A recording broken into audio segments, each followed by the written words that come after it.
தியாகி இம்மானுவேல் சேகரன் அவர்களுடைய பிறந்த நாளை அரசு விழாவாக அறிவித்திருக்கக்கூடிய திராவிட முன்னேற்ற கழகத்தினுடைய தலைவர் தளபதி அன்பு தலைவர் தமிழக முதலமைச்சர் அண்ணன் ஸ்டாலின் அவர்களுக்கும் திராவிட முன்னேற்ற கழகத்திற்கும் இந்த நேரத்தை நன்றியை சொல்லி பவள விழா மட்டுமல்ல, திராவிட முன்னேற்ற கழகம் வைர விழா கொண்டாடும். பல நூற்றாண்டுகளை கடந்து திராவிட முன்னேற்ற கழகம் இருக்கும். கலைஞர் வழியிலே தளபதி ஸ்டாலின் அவர்கள் வழியிலே நமது இளைய தளபதி அன்பு சகோதரர் உதயநிதி ஸ்டாலின் அவர்கள் திராவிட முன்னேற்ற கழகத்தை இன்னும் ஒரு நூற்றாண்டுகளுக்கு கொள்கை வழியிலே எடுத்து போவார் என்பதை நாங்கள் எல்லாம் நம்பிக்கையோடு சொல்ல கடமைப்பட்டிருக்கிறோம் என்று சொல்லி அனைவருக்கும் நன்றி கூறி விடைபெறுகிறேன்.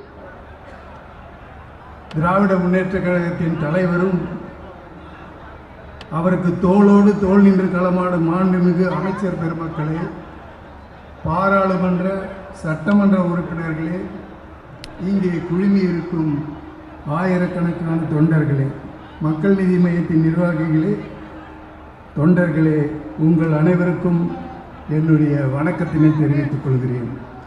இந்திய அரசியலமைப்பு சட்டத்தையும் ஜனநாயக செய்திகளை உடனுக்குடன் தெரிந்து கொள்ள உடனே சப்ஸ்கிரைப் பண்ணுங்க.